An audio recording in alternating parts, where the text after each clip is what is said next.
Sống đơn giản để đời thanh thản. Nam mô Bổn Sư Thích Ca Mâu Ni Phật. Nam mô A Di Đà Phật. Chào các bạn thân mến. Trong cuộc sống hiện đại, chúng ta thường bị cuốn vào vòng xoáy của danh vọng, tiền bạc và những lo toan không ngừng nghỉ. Càng tham đắm, càng bon chen, ta càng đánh mất đi sự bình yên trong tâm hồn. Nhưng Đức Phật dạy rằng, muốn có được hạnh phúc thực sự, ta cần phải học cách sống đơn giản. Vì chỉ khi buông bớt những ràng buộc, ta mới có thể tìm thấy sự bình an, sự thanh thản. Hôm nay, xin mời quý vị cùng lắng nghe bài pháp thoại Sống đơn giản để đời thanh thản, để tìm ra con đường đưa tâm mình về với sự an lạc. Đức Phật dạy rằng, ít muốn biết đủ thì thân tâm an lạc. Khi ta tham cầu quá nhiều, ta tự tạo áp lực cho chính mình. Con người ngày nay ai cũng mong cầu có nhiều tiền, danh vọng, địa vị, nhưng càng có lại càng thấy thiếu. Tâm trí vì thế mà lúc nào cũng không yên ổn. Thật ra, cuộc sống của ta chỉ cần những thứ thiết yếu để duy trì sự sống. Phật dạy, hạnh phúc không nằm ở số lượng tài sản ta có, mà ở cách ta sử dụng nó. Nếu biết đủ, ta sẽ không phải lao đao, vất vả chỉ để chạy theo những thứ phù phiếm. Những gì không thực sự cần thiết, hãy học cách buông bỏ. Đủ cơm áo, đủ an vui, mong cầu chi nữa, buông thôi não phiền. Buông bỏ phiền não, oán hận, không chỉ vật chất mà những muộn phiền trong lòng cũng là thứ ta nên học cách buông bỏ. Một tâm trí đầy rẫy sân hận, ganh ghét, đố kỵ sẽ chẳng bao giờ có được bình yên. Hãy nhớ rằng, mỗi lần ta giận dữ, oán trách ai đó, chính ta là người đầu tiên chịu khổ. Vì vậy, thay vì giữ mãi những cảm xúc tiêu cực, ta hãy thực tập tâm từ bi, hoan hỷ.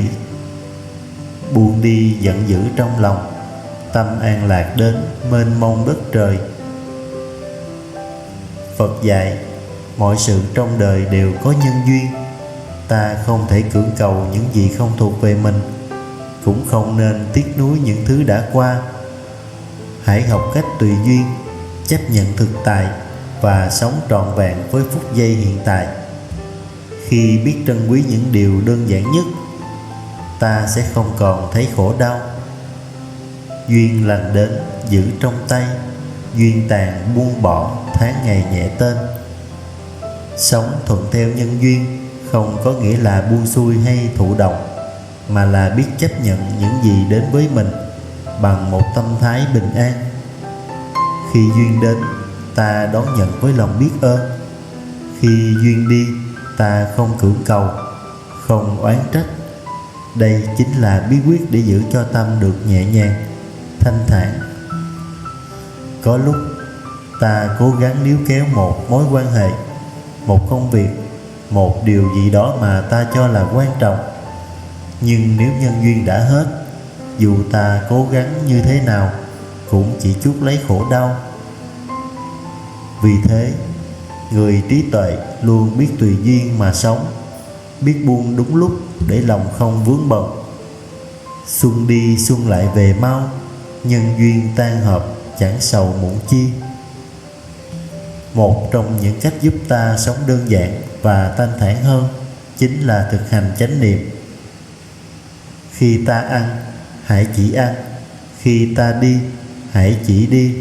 Hãy làm mọi việc với sự tỉnh thức, không để tâm trí bị cuốn vào những suy nghĩ lo âu.